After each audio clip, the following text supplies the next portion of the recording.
It's not business as usual today at Iona College. A group of Iona students under the leadership of Dr. Teresa Delgado, Professor of Religious Studies and the Director of Iona's Peace and Justice Program, organized a peaceful protest to acknowledge their disappointment with the decision on the Michael Brown case. On Monday, November 24th, a grand jury decided not to indict police officer Darren Wilson after unarmed teenager Michael Brown was shot to death following an alleged altercation with Wilson. Sophomore Megan Robertson, one of the student protesters, took some time to explain the goal of this protest.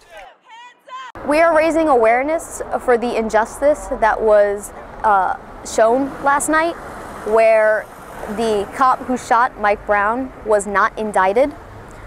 This basically means that he's going to get away with killing an innocent minor who did not have a gun. His last words were, "Don't shoot," with his hands raised. So we're basically raising awareness around campus and letting the students know, the faculty know, and any passerbyers know that this is wrong, that this is an injustice, and something needs to be done.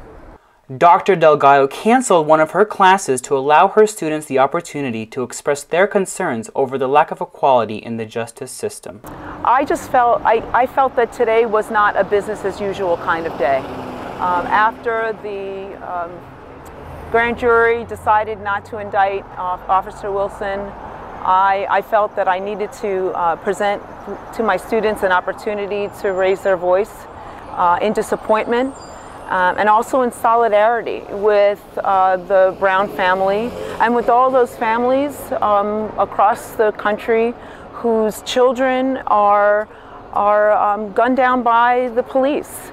And whether the facts of the case have been able to speak for themselves, we won't know that because a court case will not be put forth, and that's unfortunate because that sort of dismisses an opportunity for the entire country to see those facts and have them presented and to see a jury deliberate transparently. And unfortunately that won't happen, and unfortunately that doesn't happen in so many of the cases where black and brown young men and women are targeted and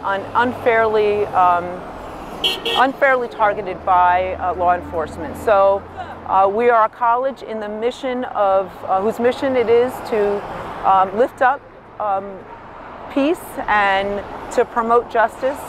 And as a director of the Peace and Justice Studies program, I've encouraged students to do just that. But not all students agreed with the protest. Senior James Tarzian shares his views on the grand jury's decision. I think this was a clear-cut case of self-defense.